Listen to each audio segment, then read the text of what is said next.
Hello, good afternoon, everybody. How are we? I'll just wait while everybody's seated. No pressure. Liking the badge, by the way. Congratulations. Hello, everybody. My name's Lucy Pryor. I'm Business Growth Director at Troftech Systems, which is part of the Herd Group company. But I'm also here as a friend of Bauer Media to help chair one or two of their sessions here at Rail Live. We've just been chatting and we've just dubbed this the Fringe event at Rail Live. So we expect lots of audience participation, please. So thank you all for coming. As you know, the theme of this particular session is all centred around safety on the railway. We're looking at that from the RSSB's perspective, and then Phil will bring the perspective from an owner group side of the industry, but then also looking at a very specific angle within that. So without no further ado, if I could ask you both please to introduce yourselves, and then Johnny, you can take to the podium. So good afternoon all. My name is Johnny Shute. I'm the Chief Operating Officer at RSSB and have been there for about 6 years. And part of my role as the Chief Operating Officer is to look after all of the technical areas in RSSB. So that is system risk safety and health, interoperability as delivered by standards, research and development, and sustainability. So all of those areas sit under my control, and my job is to make sure all those products and services, one of which I'm going to talk about this afternoon, gets out of the door in good order. Thank you. Phil. Good afternoon, everybody. My name is Phil Hibbard. I'm the Group Head of Safety for Transport UK Group, which was the Abellio Group, and I'm responsible for operations within East Midlands Railways, West Midlands Trains, Merseyrail, Greater Anglia, and our London bus operations. Thank you very much. So the format we're going to take today is Johnny and then Phil give their presentations, then we'll open the floor up to questions from you lovely people. So thank you, Johnny. So thank you, Lucy. And as I say, I've explained who I am. What my purpose is in the next 15 minutes is to talk about one of those products and services that we are using in the safety arena, but particularly focused at the industry challenges that I'm sure all of you in this room are very much aware, particularly in the area of cost and in performance as it manifests itself in climate change. So that's what I want to be able to talk about. And what I'm going to be talking about is PRIMA, and immediately from the get-go, what does that stand for? It stands for Proportional Risk Response when implementing speeds to assets. Now, you might say that's a rather convoluted way to actually end up with something which is called PRIMA, and you wouldn't be far wrong. But nevertheless, hopefully you'll see in the next 15 minutes exactly how that plays through.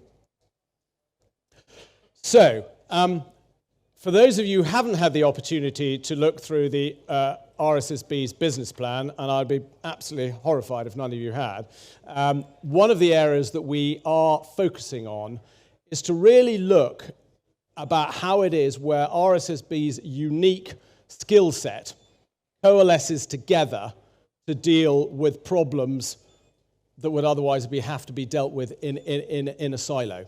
So we've called these strategic multipliers, and one of those areas is around how it is that we improve weather resilience on the rail network as a preparedness for climate change.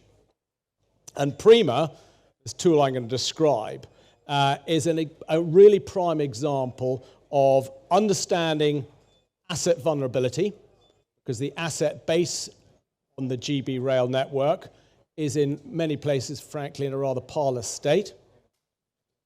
Combining that with risk modeling, so we do a huge amount of future risk modeling in RSSB, and then developing the necessary digital tooling to support the operational decision-making we need to do. So we have a group of digital engineers, data engineers, who can create the tools that you need to be able to create those things that will actually deal with the problem that I've just articulated. So strategic multipliers, and it's really, PRIMA is focused on how it is that we can perform better in these extreme conditions. So, it doesn't need me to tell you that we have a significant problem with climate change. And since that tragic accident that took place at Carmont, we've done an awful lot of work at RSSB to how it is that we address earthwork risk. As a result of that, we have created, or we maintain the precursor indicator model, or the PIM. Some of you will have heard of it, and maybe some of you haven't. And actually, the PIM has decreased. That ranking in the PIM actually has decreased by about half since its peak in 2021. And we've done an awful lot in reducing or mitigating the risk by doing better monitoring, better inspections, and better interventions. But one of the tools that we also have to use is the application of speed restrictions. And at the moment, speed restrictions are really delivered as a one-size-fits-all. Blanket speed restriction, 40 miles an hour, over Scotland. That's it, finish.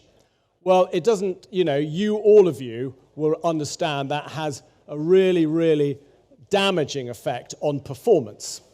So what is it that we can do to try and actually become a little bit more refined in the thinking about how we deal with that?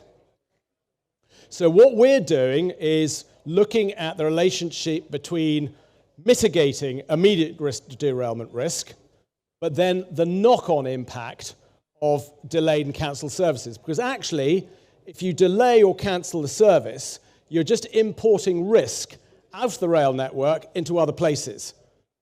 In crude terms, people get off the trains, climb in their cars, go around the M25 and prang, okay? So that is one of the things that we're trying to deal with. How is it that we can be more responsive so people feel that they are able to get something of a rail service at a decent level when you have these extreme convective rainfall events? And I think there are sort of three questions that we ask. So when we're looking at how much speed that we can have during a convective rail event is how slow is slow enough? Is slower always safer? Because it might not always be. Or are we being too risk averse? Are we taking the easy route out?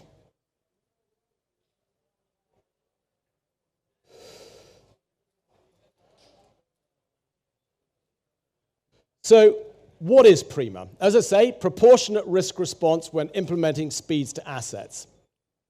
So what PRIMA does, it provides suggested speeds that you can employ on operational route sections.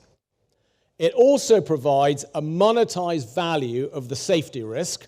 So how much is that risk actually costing you in pound, shilling, and pence, and the potential economic impact of a given set of speed restrictions. So something that you need to focus on. What it does, it gives the means for network rail operations and engineering specialists working with the operators to derive an appropriate speed profile. Now, obviously, that speed profile has got to be drivable. The driver has to be able to do his job or her job with the speed profile that you've given them. And also, we obviously need to make sure that that speed profile matches the performance and safety requirement that the infrastructure matter network rail demands of it.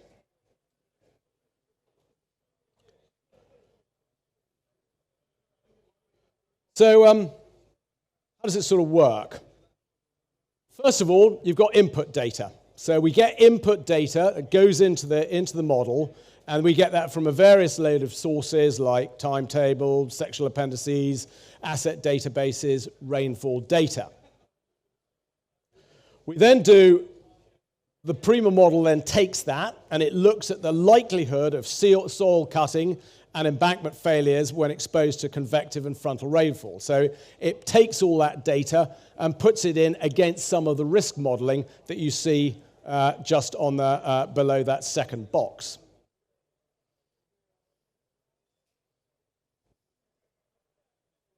The third thing it does is then produce some outputs, and it gives you some suggested speed restrictions that might be applicable for that particular ORS. And then finally, it will then go to create a menu of operational responses for use by the controllers. Now, can I just emphasize that top bit there, which is that this is all offline work. Okay, so it is offline. So all of this is done before you're going to need to employ the tool. Okay? You then move onto during the extreme rainfall, you have controllers responding to those adverse conditions, applying the appropriate speeds that are derived from the work you did beforehand. And then the drivers will drive a profile that is deemed drivable as a result of what you've done there. So, PREMA is part of a wider process, and it does not provide a computer says yes or a computer says no. That I really do need to make very clear. It is a decision support tool. So you have to do the work beforehand, and when you've done that work, then it'll give you a number of options that you can use to drive it. So, implementation. At the moment, we're trialing it in Northwest and Central, the Northwest and Central region at present. We started back in August. We're using only a number of the routes within that region. And one of our slight problems is to really test the model. You have to have a number of extreme rainfall events. Well, sadly, we actually haven't had a number of extreme rainfall events actually in that particular area. But what we are doing is now running a second Scotland. Yeah, it's a surprise for anyone who comes from that part of the world. You haven't really. But we are running a second trial also up at Scotland. That's going on as we speak. Once again, a number of routes that there are there. And we reckon that we will be able to encounter, in the timescale we've got there between June and December, enough of those extreme rainfall events to actually prove the model. Trials are absolutely crucial for refining the model because that needs to be done before we roll it out across the rail sector. Now, the key element to all of this is data. And we've got to have the right data, and we've got to have the right quality of data. And making sure we've got all of that in the right space then allows us to actually really use the model as it's envisaged. So, it's a decision support tool. It provides a greater information to inform the decision-making that will be done by the engineering directors and the ops directors in Network Rail, working with the ops controllers, either in the train operating companies or the freight operating companies that are going across that line. It supports the experts. You've still got a human in the decision-making cycle as well. But what it will do is it will recommend speed profiles which are practical, they're safe, and they're drivable, and as an add-on, it will tell you the most economic way of doing it. What we are planning to do is to build on this. At the moment, it is all about extreme rain, both convective and frontal. We aim to put in there wind and temperature as well, either freezing or hot, because, of course, those will affect the asset conditions. So that's really just a very brief flick through one of the tools that we have on RSSB. I do recommend to you, and I'm afraid a little bit of naked marketing here, do please go onto the RSSB website, because you can then see all the other myriad of tools that we have there that work to make the rail sector a safer and sustainable railway. I'll stop there. Thank you. Before you sit down, before we hand to Phil, I've just got a question. Sure. You talk about data and lots of data sources. How do you find that data? It's a good one, with some difficulty. And Network Rail is a huge organisation, and actually the way that data is collated differs from region to region. We are finding this. The two areas that we really have to focus on is the data architecture. And I don't want to get terribly nerdy about that because I'll embarrass myself because I don't know enough about it. But fundamentally, you need to have the data needs to come in the right format to be able to actually load the model. And then also it needs to come in the right quality. We need to have enough of it, and it needs to be accurate enough. So we are actually, as we work towards this national rollout, which hopefully will be happening into 2025, we're probably going to need to give more assistance to get that data in the right format and at the right quality to load the model.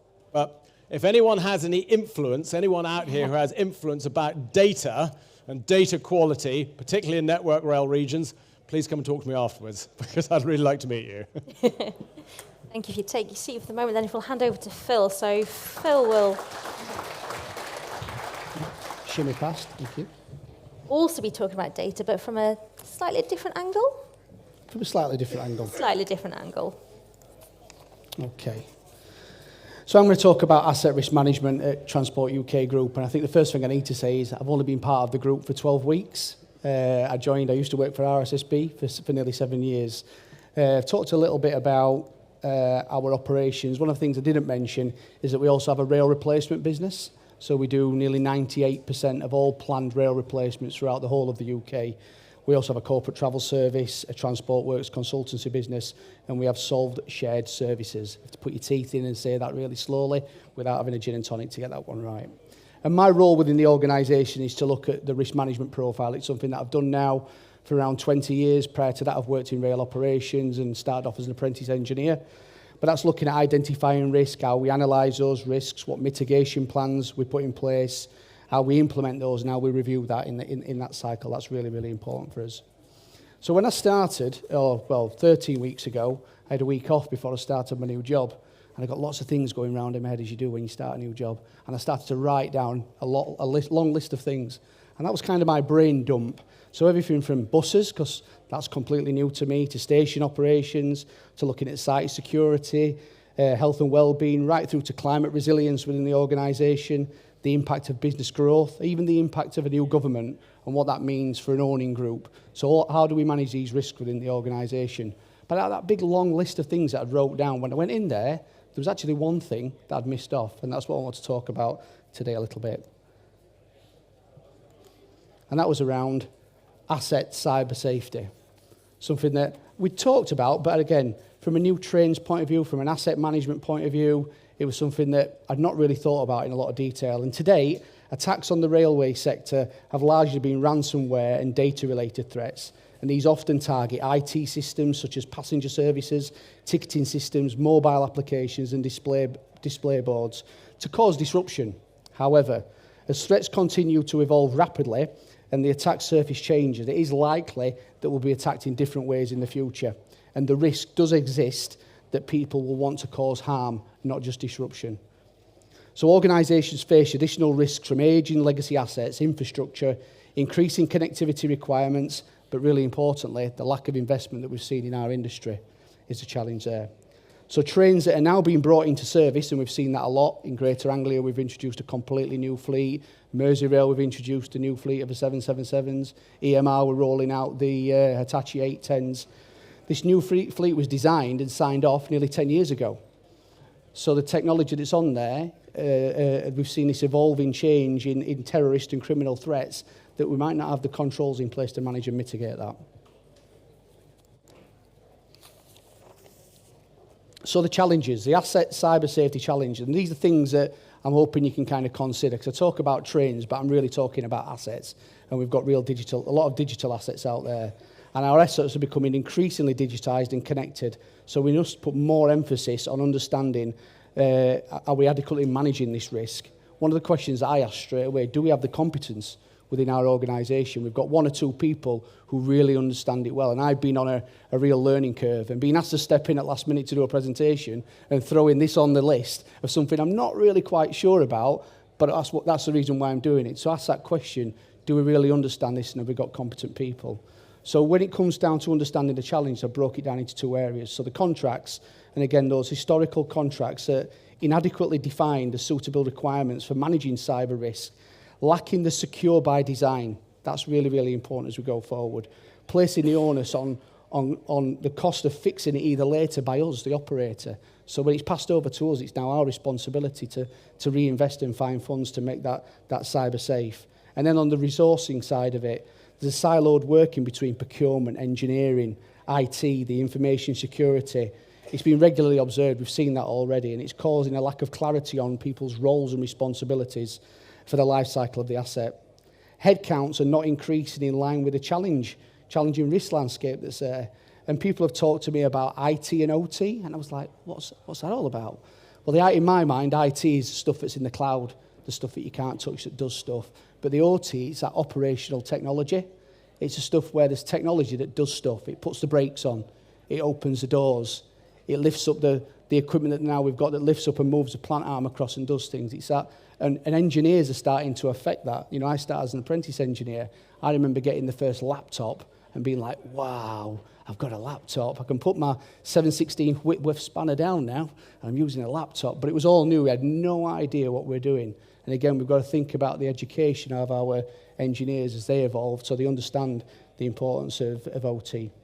And a real lack of visibility of verification and validation activities, modification details, system testing, software assurance, and really important how we manage that engineering change in this particular area. And when it comes to the accountability and responsibility, it's a big mapped framework. You know, we want to ultimately operate a cyber-safe train, but we've got the train operating company has a role to play. The rolling stock leasing company, the Roscoe, has a part to play.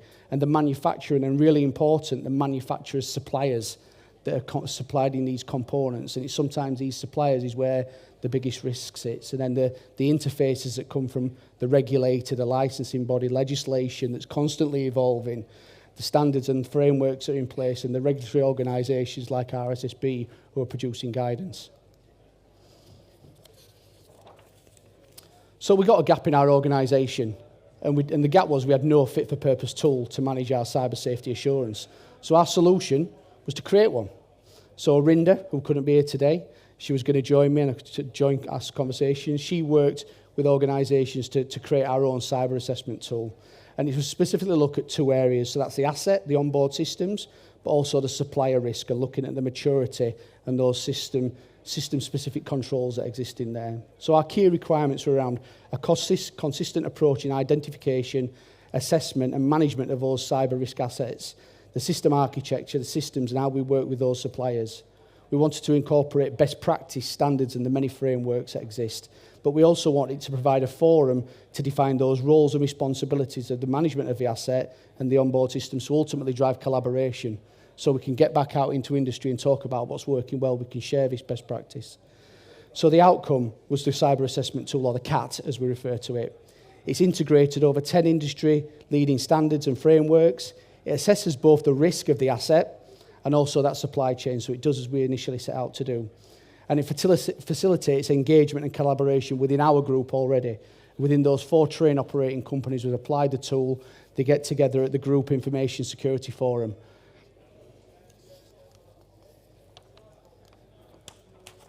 So this is all part of forming a cyber-safe strategy. And again, this is something that every organisation should be thinking about. Our tool's been designed to address the issues of poor cyber safety management currently on rolling stock assets through a comprehensive review of our onboard systems and the suppliers providing these systems to identify the key cyber risks present. So at a glance, our intent and content verified through engagement with various parties. So we've worked with the National Cyber Security Centre, we've worked with the DFT, RSSB and several universities to create this tool. We've included the supply chain at a spirit and intent level, so they understand what we're trying to achieve by asking these questions. And then we've successfully introduced this framework on our legacy and also our new fleets as well. And now we want to share the outputs of that. So Rinda, through her role in the industry, is now communicating and sharing the work that she's done to drive that cyber resilience. Ooh. So the last point I was going to talk on, there's lots of information out there. Johnny's here from RSSB, as he said earlier on. There's a whole rake of information on the RSSB website. And a couple of things I just wanted to highlight. There's a new cyber security for railway asset managers. That's just been published last month, so that's available for people to download from the website. There's some great webinars and lots of other great links in there. So go onto the RSSB website, type in cyber, and have a good look around. Thank you very much. Thank you.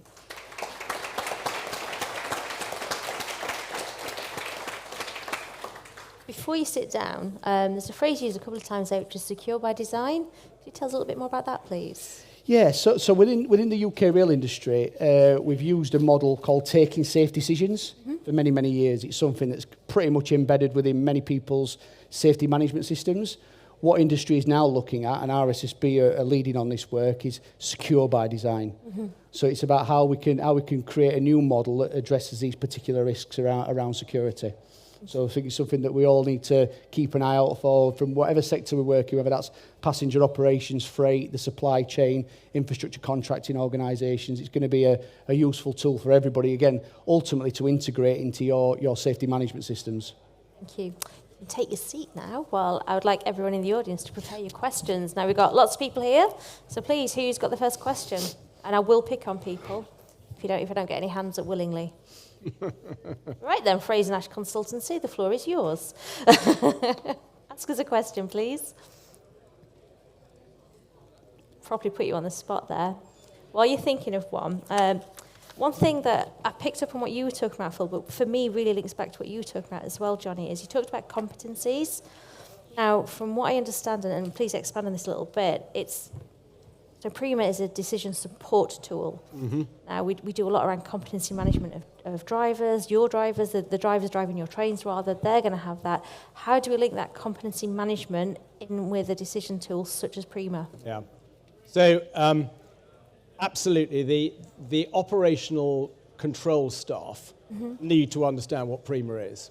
They need to understand, and so therefore there is a capability gap as we bring that in. So people have got to be trained up on what it is, what the benefits that can derive, but also actually some of the things that it doesn't do. Mm-hmm. So I think that we, as part of the implementation of it in each of the regions that we're taking it out to, there will be a change management process that we need to go through so that people who are using the tool feel confident with it and are able to employ it to its best advantage.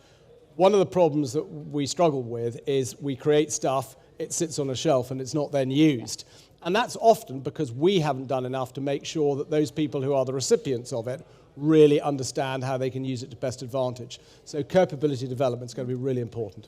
And making them comfortable with it, I suppose, as well. Even if you educate them more about what it is and how it can help them, it's having that comfort and that habitude of working with it, I suppose. Yeah, and the fact is as we build out Prima, so when we have, in a world of climate change, so the assumption is we will have many more convective rainfall events, we will have many more extreme wind events, we will have many more extreme heat events. So all of those things we'll be seeing a lot more of on the rail network. And so therefore people's go-to tool will be Prima. And because sadly through climate change these will happen more often, people will be needing to use it more often and make those decisions. Because of course the state of the asset is changing. It's dynamic. Yeah. It is, hopefully sometimes getting better, but sometimes it's degrading as well.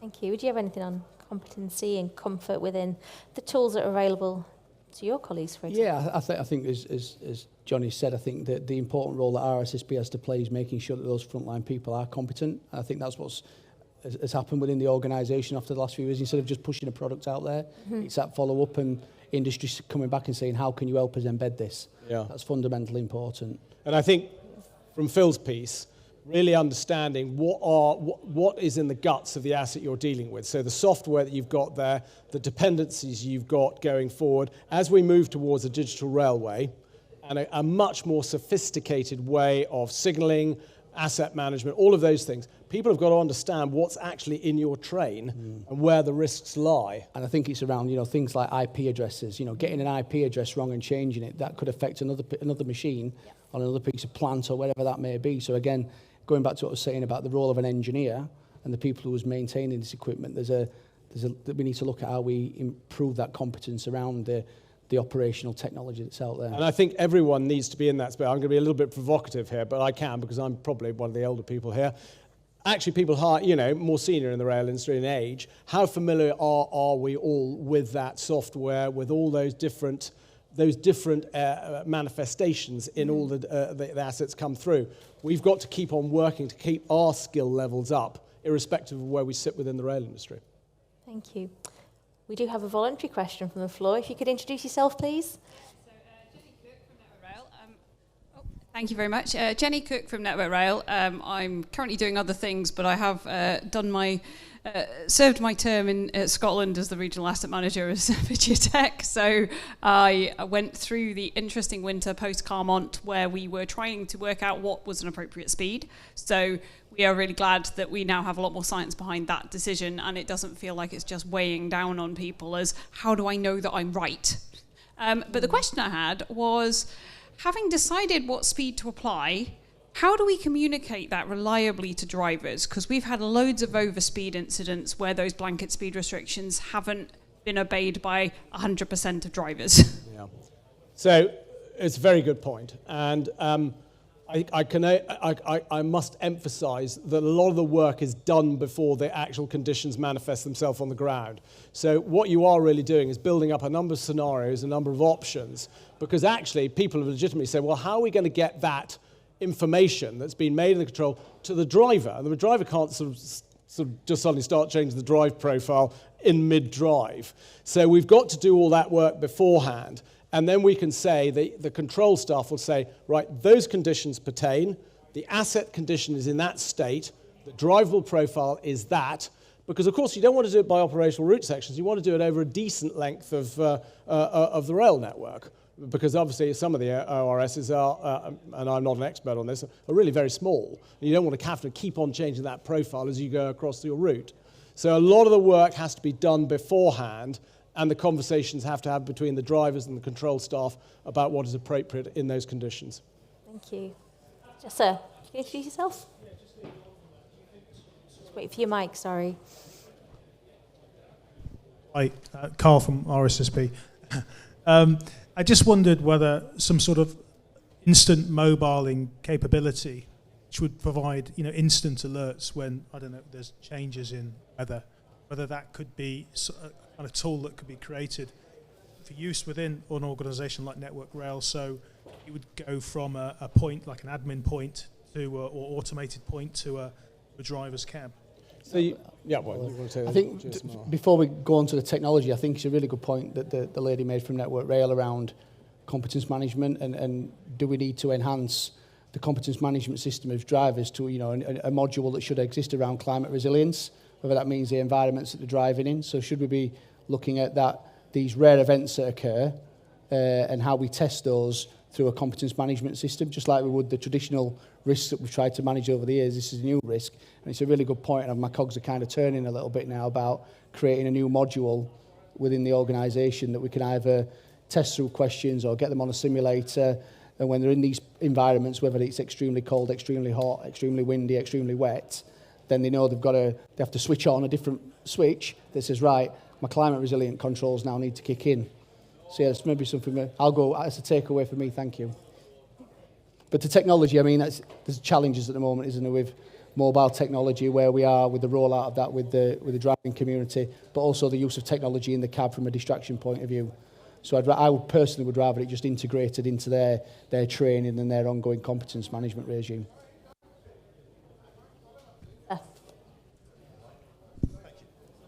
Paul Heather from Anaplan. A Prima question. I love the fact that you're one of the few people looking for active large rain events. There can't be many of those. But I was very interested. You're at a regional basis at the moment. Yeah. Looking to go national. Yeah. You're going to be measuring things to determine how successful Prima has been. What are you measuring? What are your success criteria? Another good question. I think what we're obviously looking at is really the performance metrics that derive from the intervention that Prima has made. If you go back to what I said at the very beginning of my presentation, at the moment it's 40 miles an hour blanket speed restriction over potentially more than just one region, and that's your lot. So therefore, necessarily the performance that pertains in those conditions and the risk has then been transported to other parts of the UK infrastructure, whether it's the roads or air or whatever it happens to be. So what we're actually looking is, are we being able to drive a higher speed and therefore maintain more of the performance, less cancellations, less delay, less scheduled payments being made? And to be honest, we haven't quite got to that stage of what those metrics look like, but I think they're in the space that I've just indicated, because what actually the test would be from those who run the rail network, have my costs reduced? Has my performance improved? And if you've got both of those in the right place, they've probably been successful. I mean, just from my point of view, we have the 98% of rail replacement. but from a risk management point of view, our commercial team would say, don't say this, Phil, but I want people to stay on the trains. I don't want them to get off because the network's being closed because of bad weather, and then we just put them on a bus that's going to go through the exact same weather. So we need to make some sense. We need to put but we need to make some sense from a passenger point of view. We need to make some sensible decisions. Yeah. Let's wait for you, Mike. I'm from an organisation called Storycatchers, and we're actually a member of the RSSB as well. We do communications for Network Rail. So in terms of the public perception of extreme weather events and the impact on the railway, I think there's a lot of work to do to make people understand that the delays that they're experiencing might be attributed to landslips or weather events. And, how that work's been doing, changing perceptions and helping out with those understanding of delays? Well, I think people have to recognise that the asset base that we have in this country is very old. It's very extensive and it's very old. And therefore, its ability to withstand the extremes of climate is simply not where it should be. So I think that's the first thing people need to understand. I think the second thing people will want to have comfort in is that we are doing the very best we can in the very poor conditions we've got, hence Prima. So instead of I will drive that train at 60 miles an hour, which will potentially mean you're only late by 10 minutes rather than 30. And it's those sort of stories, using your term as stories, it's that sort of narrative that we've got to try and get across. But at the end of the day, we are doing this as...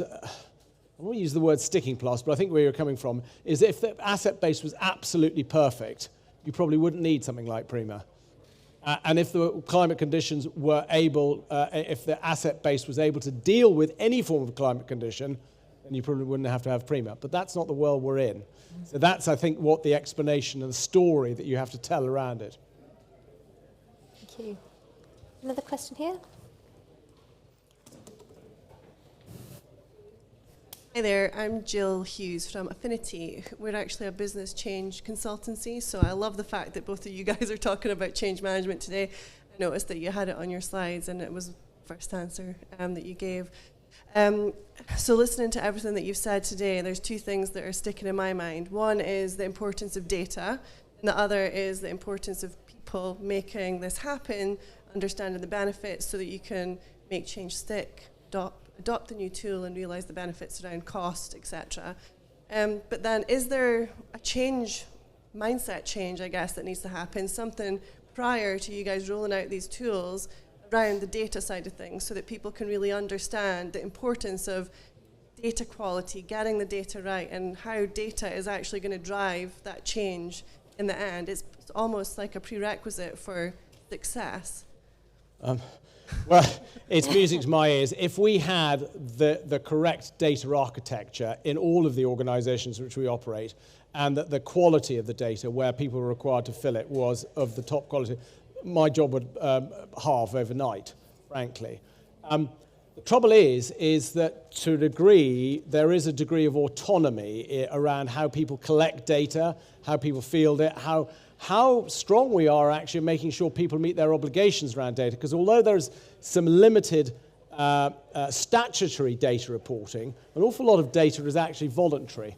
So trying to get people to put the data in, because it will be in your best interest if you do put it in and put it in the right framework and put it in the right quality, that's a battle we still fight. And I would say to anyone who has any influence in that area, God, if you could do something about that, it would make our lives a hell of a lot easier. So it's a real struggle. Any more questions? Okay, so kind of linked to that, going back to the comments, so we'll assume that our drivers have full competency, that they're comfortable with the tools that are given to them. And I'm linking this back to the session I chaired previously, where it was such a focus, there's understandably a focus on cost right now. Are we ever under any risk that a driver, for example, is under performance pressure from whether it's an OG, a TOC, just from Network Rail Schedule 8, whereby the need to manage cost risks versus the need to slow down and affect performance? Is that something we do see a trade-off? It's a very difficult topic, this, because at the end of the day, Not to point fingers. no, absolutely, and at the end of the day, safety is paramount. Yes. It is paramount, and I don't think that story has changed. Having said which, we have to have a rail sector that can support itself, because at the moment it's bankrupting the company. £58 million a day, I think, is what it costs the Treasury. So what we've got, and as low as reasonable practicability, it does have an element of cost in it, because what is reasonably practicable has to be, of course, affordable. So I think those conversations have to go on, but I would be horrified if we felt that any driver was under pressure to go faster than actually than was required because of performance or a cost thing. But hopefully what we're doing is we are creating these scenarios whereby they will be both safe and economic and performance. That's the holy grail that we're trying to get to. Thank you. I think we also have a good culture. You know, whilst we've got challenge with trade unions and pay deals and all these things that are going on, I think when you look at the overall culture, something I've been looking at in the last few weeks, it's not that bad. You know, and the relationships between the driving community and the management, you know, my view is, and I've worked in freight for 25 years before I joined RSSB, and now in the passenger sector, drivers won't take those risks. It's just not part of what they do. Culture. Yeah. Yeah. They know it's do the right thing. Yeah. And we have to be clear. I mean, at the end of the day, there is no change in the statutory requirements as a duty holder. The duty holder still has required to meet their obligations under the law, and that won't change. Okay, that was quite a challenging question to say on challenges, and going back to Prima, which of the industry challenges is Prima primarily addressing? Well, I think it is dealing really, I suppose, that the primary one is performance. Now, of course, performance has its own, you know, it has a residual impact into cost, but it is about performance, because if we don't have a performing network, people won't use it, and then we suffer through the loss of revenue that we get. So I think it is around performance and making sure that we are using the trains that we've got in the safest way at the best speed that we can in light of the assets over which they run. So that's quite a complicated little mix to get into. But I think that sort of tools like Prima, and there's others out there. There's one being used in Wales and West, been designed by a consultancy called Gusto, which looks at wind. And I hope that we are going to be able to combine all of these things together, just so that we do have a much better decision support tool to make these challenging decisions. Thank you. Any more questions from the floor? Because I've got loads of questions. There's one over the back there. There we go. Can we take the mic to this lady, please? Second from the back. Where's our microphone gone? He's run off. Okay. Right then. Nice big loud voice. Please could you introduce yourself and raise your question. Oh, here he comes. The lady there with the black baseball cap.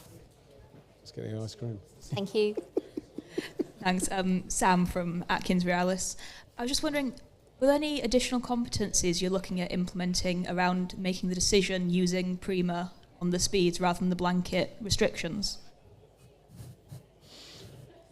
Well, the competence of actually using the tool. So we are going to have to, in the light of the question asked from over there, we have to raise the capability of the people who are operating in the control rooms so they understand how to use the tool, how it is that the data reacts against the asset state that you've got. So they have to be thoroughly familiar with it and confident with it. So that will be trained in and people will get used to it. Actually, in terms of new capability, new skill sets, I don't think there really are. And as long as you've got control staff and engineering staff who are familiar with their normal duties in the rail network, I don't think it's going to be any more onerous than that. Thank you. Jenny again. We got... Yeah. You can get an ice cream in 5 minutes. I was just going to add to that. People might not be aware that the Weather Risk Task Force has done a huge amount of work on developing training about what operating people need to know about weather management and climate resilience. So that's been a really interesting work stream that's now starting to really pay off in terms of training through the Weather Academy. And Scotland now has weather-trained people based in the control room, and that has been making a really big difference to the ability to respond in real time to things like tilt meters telling you that there's a potential landslip, and responding to that in a time frame that would stop a train from driving into it. Thank you. Get that. Any final questions? Okay, so from my perspective, gentlemen, if there were Prima, we want to see this rolled out, you need more data. You need, I would assume, same level quality data from across the different regions. Yourself with cybersecurity and the impact that a break in cyber can have on your fleet and your people. If there were one final statement or question that you would like to raise to the audience, what would that be? I think my sort of call to arms would be that we are going to, if we are going to restore patronage on the rail network, we have to get much better at performance and reliability and resilience of that network. Otherwise, we simply won't get freight customers and passengers to use the rail network. So we need to embrace any tool that we can, because climate change ain't going away and the asset base isn't going to get magically fantastic either. We've got to use whatever tools we can to try and raise performance and get resilience and reliability in the rail network. And if we can all work together that, then this great industry will get back to where it was pre-2019. Thank you. Phil? I think for mine, it's making sure that you have a cyber-safe strategy in place. Find a tool that works for your organisation to assess the risk within your organisation, and particularly look at the supply chain, the people who are supplying the smaller components that fit into the technology that you're utilising, because that's predominant where you'll find where the risk sits. Thank you.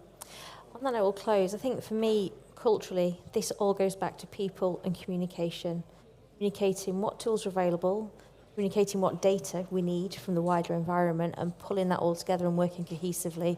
So my final plea would be that we do exactly that. We support RSSB, we support our entire industry across the supply chain, support one another where we can, and bring the right data to the right people sooner rather than later. And yeah, we're not gonna beat climate change short term, so let's do what we can short term. Thank you very much. A round of applause for our speakers, please. Well done. Thank you, gentlemen.